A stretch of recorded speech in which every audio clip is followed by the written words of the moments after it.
Well, hey, pedal people, it's Pedal Guy here. How you doing? Hey, you got pedal questions and we got pedal answers, and we're going to get started right now.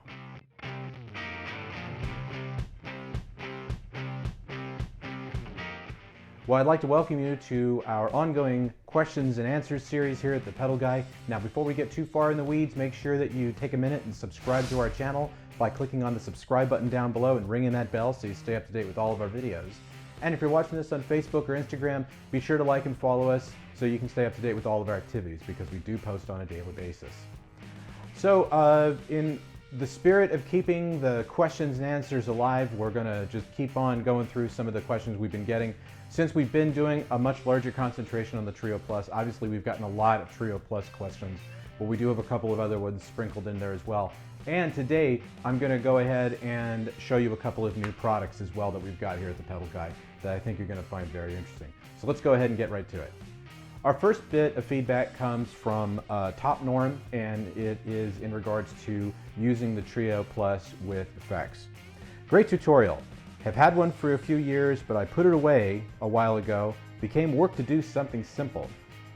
I have watched a few of your vids on the Trio now, and I'm ready to go getting back out. Thanks. Well, Norm, thanks very much for your feedback on that. I'm glad you got something out of the video. It is one of the cool features of the brand, of the product itself. So, you know, don't hesitate to let us know if you've got any further questions on it. But yeah, get back out there and keep using it, man.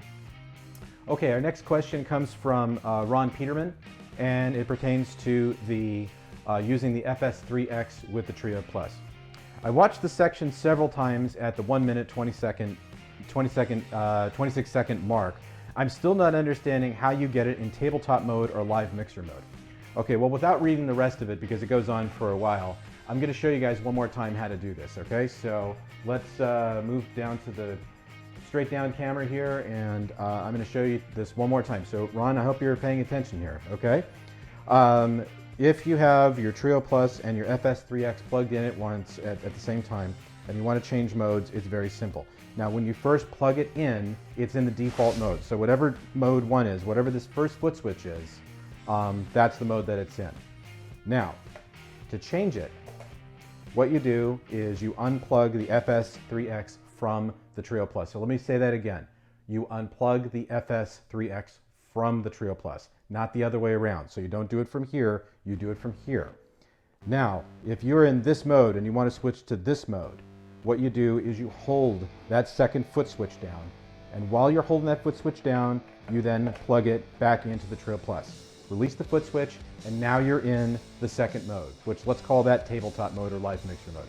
I honestly, I keep forgetting because I do this all the time, and you would think I remember all that, but I don't.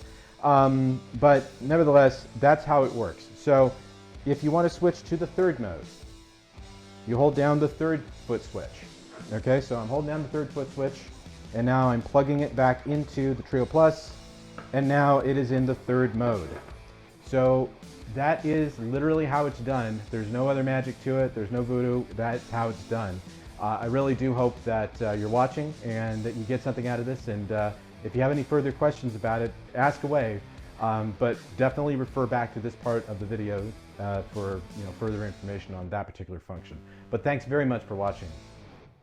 The next question or feedback that we got here is from Lico81DJ, and it pertains to the Omni AC pedal from Hotone.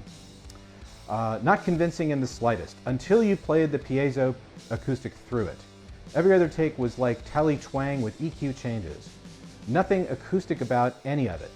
Luckily, I'm looking for something to get the sparkle back into the piezo, so this is exactly what I'm looking for. Well, thank you very much for the feedback, and yeah, I can see that. You know, there was a few of the simulations on here, a few of the emulations on here I didn't think were very convincing at all. But again, it's not so much, for me, it's not so much about how convincing it is as how you can use it creatively. Now, I happen to think that there were some really great sounds on this particular pedal, and while they may not be acoustic, I would still find a creative way to use it, which, you know, comes from most of the pop songs that are out there. A lot of the most well-known pop songs, frankly, were accidents. A lot of the sounds that they came up with was just experimentation and accidents. And I'm glad you found a way around it, rather than just looking at the negative and starting to look at it as more of an optimist.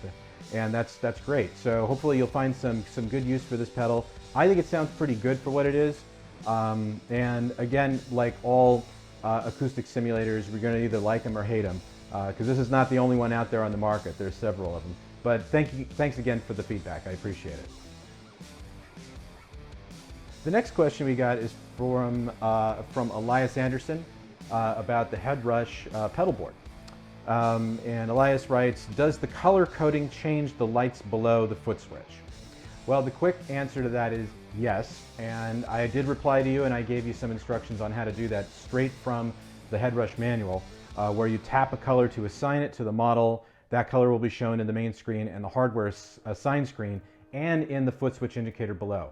So yes, you can absolutely color code the Headrush to all of your needs.